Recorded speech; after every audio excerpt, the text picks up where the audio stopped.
ang kontratistang si Sara Diskaya matapos inanunsyo ni PBBM ang paglabas ng warrant of arrest laban sa kanya. Sinilbihan din ng warrant ang isa pang mataas na opisyal sa kumpanyang iniuugnay kay Diskaya. Live mula sa Muntinlupa, nasa frontline ng balitang yan si Hannibal Talete. Hannibal, nasaan na si Diskaya ngayon? Angela, nasa loob ng NBI detention facility dito sa Bureau of Corrections ang kontratistang si Sara Diskaya.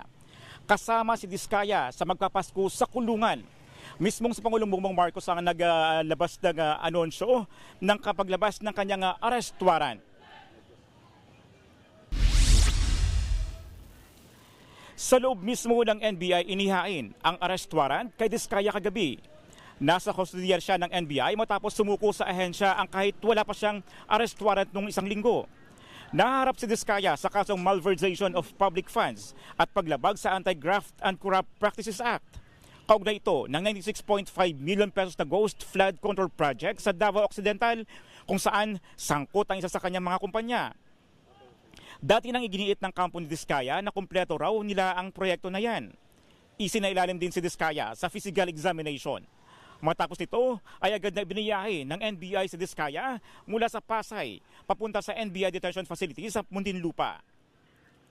Isinilbi na rin ang warrant of arrest para sa kapwa-akusado ni Diskaya na si Maria Roma Angeline Rimando.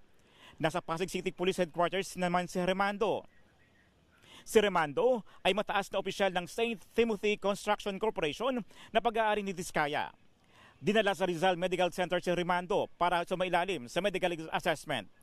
Ibinalik na rin siya sa Pasig City Police.